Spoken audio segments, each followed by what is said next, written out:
mereka sudah mengenal dirinya, mereka mengenal Tuhannya, maka mereka akan dibuang rasa sedih oleh masa lalu, penyesalan akan masa lalu, dan mereka akan dicabut ketakutan akan masa depan. Kenapa bisa seperti itu?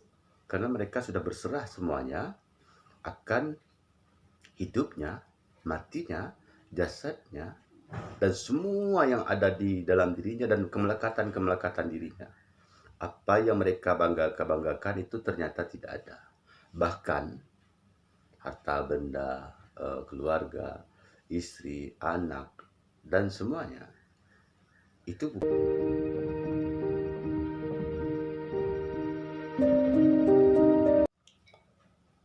Assalamualaikum warahmatullahi wabarakatuh. Alhamdulillah, salatu wassalamu ala rasulillah, Sayyidina Muhammad ibn Abdullah wa ala alihi sahbihi wa mawalah. Sahabat-sahabat, semoga Allah memberikan kita kesehatan dan kemudahan dalam menjalankan aktivitas sehari-hari. Amin ya rabbal alamin. Sahabat, banyak dari kita mencari kedamaian, ketenangan, kebahagiaan, kemakmuran itu di luar. Selalu kita mencari di tempat yang indah, di kafe, di tempat ngopi, atau di mana saja. Padahal sumber ketenangan, kebahagiaan, kemakmuran itu berasal dari diri sendiri. Kita tidak bisa mencapai kebahagiaan dan ketenangan, kita tidak bisa menemukan nafsul mutmainnah, nafsu yang akan diambil Allah dengan tenang dimanapun. Karena Allah sudah titipkan di diri kita nafsul mutmainnah. Dan dia sudah titipkan ruhnya yang suci kepada kita semenjak kita dalam kandungan orang tua kita. Jadi belajar jangan mencari ketenangan di luar, dimanapun, dan jangan mencari Tuhan di langit, jangan mencari Tuhan dimanapun, tapi cari Tuhan di dalam diri kita. Banyak para ulama, para sufi, para ilmuwan, para filsuf Yunani mengatakan bahwa if I go into myself, boundless of conception, jika kita menyelami diri kita sendiri sedalam-dalamnya, maka akan kita dapatkan berbagai macam pengetahuan. Kalau dalam bahasa Arab ada man arafa nafsahu faqad arafa rabbahu. Bahkan Jalaluddin Rumi sendiri, salah satu sufi terkenal dunia, dalam bukunya yang mengenal dirinya, yang mengenal Tuhannya ini, dia menemukan kedamaian, ketenangan Tuhan itu di dirinya dengan berbagai macam dinamika dan proses hidupnya. Maka kita jangan pernah menghakimi jalan orang lain itu sesat. Jangan pernah melihat orang itu ketika dia tidak melaksanakan kewajiban, kita merasa lebih suci, lebih baik dari dia. Karena manusia itu mempunyai proses dan jalan hidupnya masing-masing yang memang sudah ditakdirkan oleh Allah untuk melakoni sebuah peran dalam hidupnya.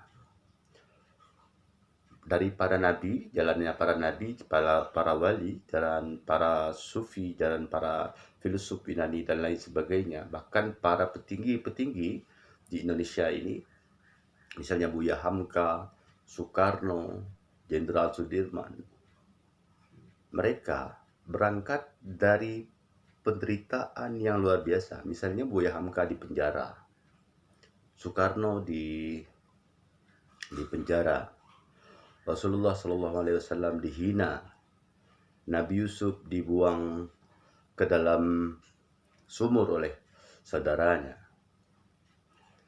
Kemudian Hussein Mansur Al-Hallaj dibunuh, Plato dibunuh Sokrates dibunuh karena mempertahankan keyakinannya. Kenapa mereka tidak takut? Karena dua hal yang sudah dicabut oleh Allah ketika mereka sudah mengenal dirinya, mereka mengenal Tuhannya. Maka mereka akan dibuang rasa sedih oleh masa lalu, penyesalan akan masa lalu, dan mereka akan dicabut ketakutan akan masa depan. Kenapa bisa seperti itu? Karena mereka sudah berserah semuanya akan hidupnya, matinya, jasadnya, dan semua yang ada di dalam dirinya dan kemelekatan dirinya. Apa yang mereka banggakan itu ternyata tidak ada. Bahkan harta benda, keluarga, istri, anak, dan semuanya itu bukan milik kita. Bahkan diri kita pun bukan milik kita. Maka sewaktu-waktu Tuhan mau mengambil, itu terserah Tuhan. Jadi kita hanya bisa bertawakal dan mengenal. Ketika kita sudah mengenal, maka kita tidak ada la khaufun alaihim wa lahum yahzanun. Kita tidak akan takut dan tidak akan bersedih. Seketika itu kita akan merindukan awal jalan kita, merindukan kampung halaman kita yang asal. Seperti halnya kita merindukan masa-masa kecil kita, maka kita juga merindukan nantinya dengan asal kita. Apa asal kita? Inna lillahi wa inna ilaihi raji'un. Sesungguhnya kita berasal dari Allah dan akan kembali kepada Allah. Kita tidak kembali kepada neraka dan kita tidak kembali kepada surga. Itu hanya sebuah proses untuk penyucian jiwa kita. Surga itu juga penyucian jiwa kita. Neraka itu juga penyucian jiwa kita. Nantinya kita akan kembali kepada Allah Subhanahu wa taala bersama para hamba-hamba yang lain. Maka kenali diri kita. Kenali diri kita dengan cara apa? Kebetulan kita yang beragama Islam, salah satu jalan, kalau di agama-agama lain itu ada meditasi, ada yoga, ada perenungan, renang suci. Kalau kita di Islam, itu disuruh Allah Subhanahu wa taala untuk sholat. Jadi kita jangan menghakimi agama lain salah, bahwa agama kita benar. Biarkan mereka meyakini keyakinan mereka, dan kita diberikan Allah hak untuk menjalankan Islam secara kafah, secara benar. Karena Tuhan itu tidak dua. Tuhan itu tidak berbeda. Satu, semua agama, semua manusia dari zaman Nabi Adam sampai hari ini itu sama. Hanya cara penyembahannya berbeda, hanya kita diberikan wasilah untuk mengenal Islam dan menjalankan syariat Islam. Saya akan menjelaskan bagaimana cara kita belajar untuk mengenal diri kita agar terbuka hijab antara kita dengan Tuhan. Bukan berarti saya sudah kenal, saya hanya mempraktekkan jalan yang ditulis oleh Sultanul Aulia, Syekh Abdul Qadir Jailani dalam bukunya Sirrul Asrar, rahasia di balik rahasia. Dan saya sudah belajar untuk mengamalkannya, maka saya bagi kepada sahabat-sahabat agar kiranya bermanfaat. Nah, ini kalau dalam bahasa Melayu kuno, itu ada jalan hulu balang hidup dan jalan hulu balang sakratul maut. Jalan hulu balang hidup itu adalah jalan kita untuk menjalani hidup kita, dan jalan hulu balang sakratul maut itu adalah jalan bagaimana kita menghadapi kematian. Dan dalam Al-Quran sudah jelas dikatakan bahwa sesungguhnya hal yang paling menyenangkan itu dan paling membahagiakan itu adalah kematian. Maka jangan takut dengan kematian, karena itu suatu perjumpaan kita dengan Allah. Kalau kita sudah mengenal dengan diri kita. Dalam Sirrul Asrar, ini adalah salah satu cara kita untuk melakukan taubat dan nasuha, untuk menyucikan jiwa kita, untuk mengenal diri kita. Kita akan mempraktekkan jalan solat ini selama 40 hari. Kalau sahabat menjalani ini selama 40 hari, insya Allah akan ada hal yang tidak terduga yang diberikan Allah. Tapi kita berorientasi tidak ke situ. Kita berorientasi kepada proses penyucian jiwa kita, mengenal diri kita. Baiklah, kita mulai taubatan ini dengan dimulai dari solat subuh. Kita solat subuh, kita mulai sholat sunat 2 rakaat subuh. Kemudian sholat subuh.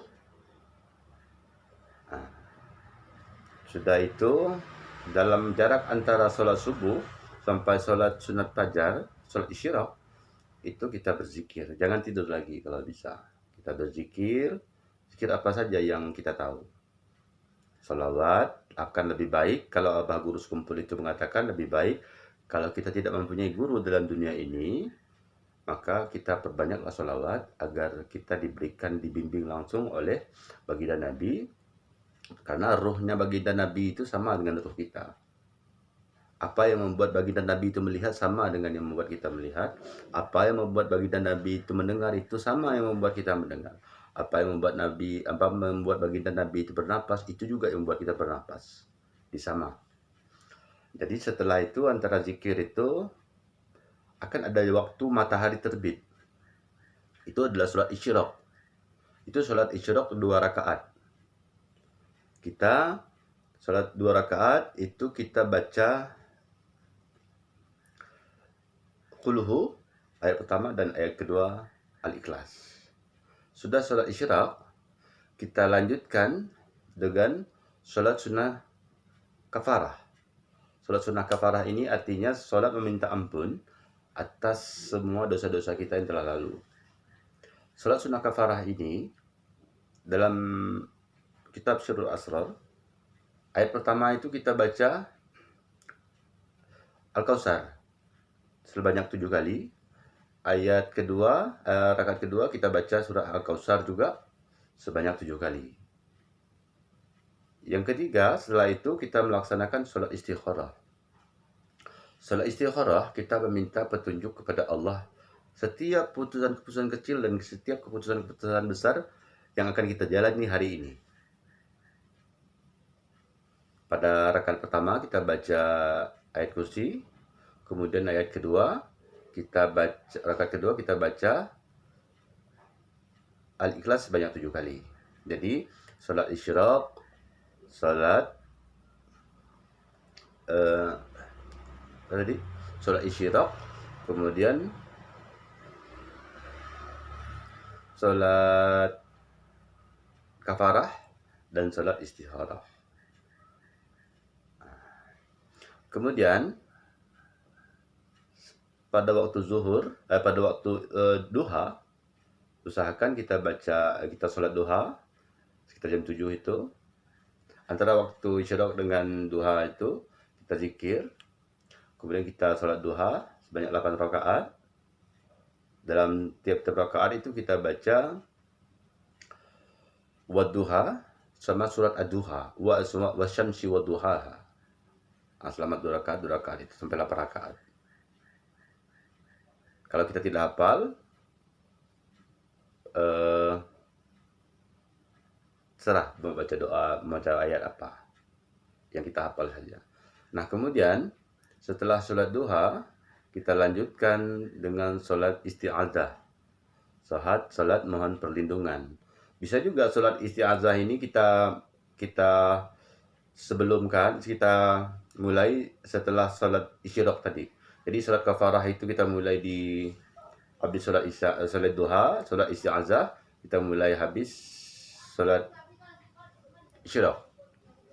Jadi habis sholat duha, kita sholat kafarah. Nah, setelah sholat kafarah, kita sholat taubatan nasuha. Sholat taubatan nasuha itu sholat mohon ampun atas semua dosa-dosa kita yang telah lalu dan dosa-dosa yang akan kita lakukan.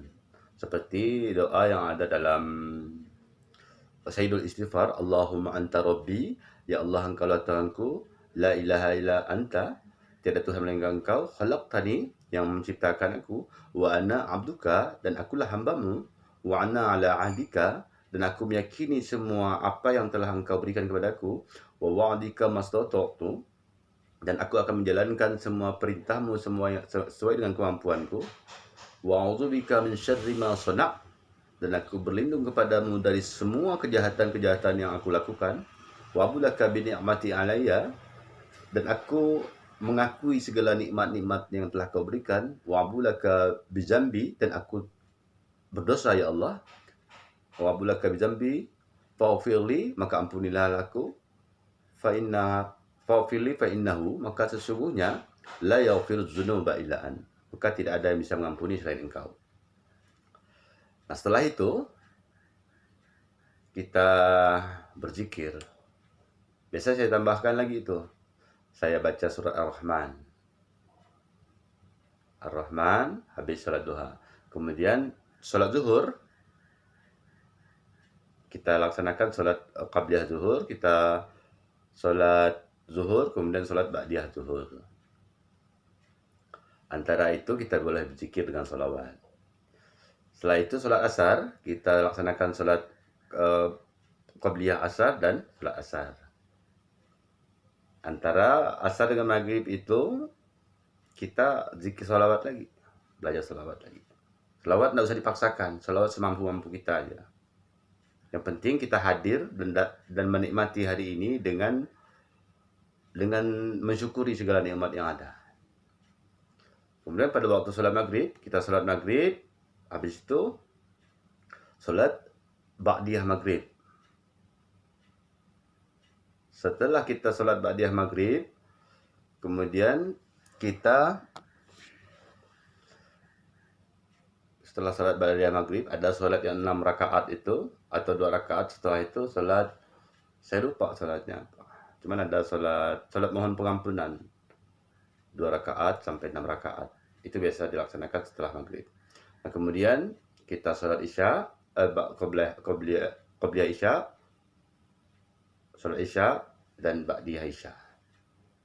Nah, setelah itu pada waktu sebelum tidur kita salat tasbih. Salat tasbih dan salat witir.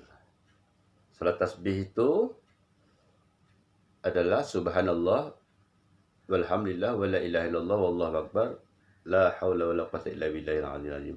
Kalau kita melaksanakannya pada siang hari atau pagi hari 4 rakaat 1 kali salam. Kalau kita melaksanakannya pada siang hari, pada malam hari 2 rakaat 1 salam. Salat tasbih itu adalah salat kita memuji Allah Ta'ala. Jadi ketika kita berniat salat sunatan tasbih rakaatain lillahi ta'ala, Allahu Akbar. Nah, dalam salat itu kita baca, sebelum kita baca bismillah, kita baca subhanallah walhamdulillah wala ilaha illallah akbar sebanyak 15 kali. Sebanyak 15 kali. Kemudian setelah kita ruku, kita baca 10 kali, sujud i'tidal juga 10 kali, sujud ya 10 kali, kemudian duduk di antara dua sujud 10 kali, kemudian sujud lagi 10 kali sampai ke atas lagi, kita rakaat kedua 10 kali. 15 kali begitu. Hanya 15 kali ketika rakaat pertama dan rakaat kedua saja, ketika kita berdiri. Nah, begitu juga rakaat ketiga dan rakaat keempat itu 15 kali 15 kali. Ketika ruku 10 kali 10 kali. Jalani ini selama 40 hari dan menjalani hidup ini dengan menikmati apa yang ada, mensyukuri setiap nikmat yang diberikan Allah tanpa menghakimi, dan pasrah kepada Allah. Jalani ini secara terus-menerus selama 40 hari. InsyaAllah nanti kita akan diberikan kemudahan oleh Allah untuk mengenalnya melalui diri sendiri, dan kita akan diberikan ketenangan dan sumber kebahagiaan itu berasal dari kita. Dan ingat, jiwa yang diridhoi Allah adalah jiwa yang tenang, yaitu nafsul mutmainnah, jiwa yang tidak tergesa-gesa, jiwa yang selalu slowly, jiwa yang bersahabat. Maka bawa jiwa yang tenang ini ke dalam sholat. Sholat jangan tergesa-gesa, nikmati ketika kita sholat. Bawa jiwa yang tenang ini ketika kita berbicara. Bawa jiwa yang tenang ini ketika kita berkomunikasi dengan orang lain. dan meserahkan jiwa yang tenang ini kepada alam semesta. Kalau kita sudah menjalani ini, insya Allah akan ada perubahan dari diri kita dalam kita menjalani hidup. Bukan kita merasa lebih baik dari orang lain, bukan kita merasa lebih suci dari orang lain, tapi kita lebih mengenal diri sendiri dan lebih menjadi diri sendiri. Dan kita tahu bahwa kita adalah sebenarnya berasal dari Allah dan kita adalah percikan dari cahaya Allah Subhanahu wa taala. Itu adalah panduan dari kitab Sirrul Asrar, mudah-mudahan bermanfaat. Saya hanya memberikan apa yang saya tahu dan apa yang saya baca. Jika ada yang tidak berkenan, saya mohon maaf. Saya tidak menghakimi ini kebenaran, tapi coba jalankan jika memang